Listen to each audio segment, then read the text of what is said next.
पालघरवरून आलेले आहेत. फुलटॉस, पहिलाच बॉल, प्रशांत घरत नावाची रन. हा बॉल थोडासा पाठीमागे आगळ्या वेगळ्या पद्धतीने खेळला. या वेगाचाही अंदाज नव्हता आला. थोडस खाली जोरतोय भिवंडीला, समोर उडवलाय, ओव्हर पिच केला. प्रशांत घरत या बॉलला पाठवतायत परत. चेंडूने थोडासा दबाव वाढवलाय. आता मात्र पुढे केला, त्याचा फायदा घेतला आणि या बॉलला हेलिकॉप्टरवर बसून मैदानाच्या बाहेर.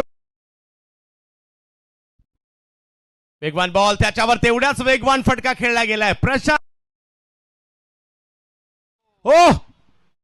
खेचलाय बॉल, खेचून मारला आणि याही बॉलला सीमारेषा दाखवली. 6 धावा येत आहेत.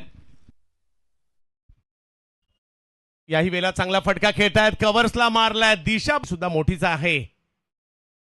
खेचून मारलाय. अशा प्रकारचा स्ट्रोक मारणं सोपं नसतं, परंतु प्रशांत घरत यांना झालीये. याही वेळेला स्ट्रोक खेळलाय. फटका हवेत आहे, पाहूया. यस, टाळ्या वाजतील कारण आता ओहो, याही वेळेला लांब लांब लांब लांब रिक्षात बसून डोंबिवलीला गेला.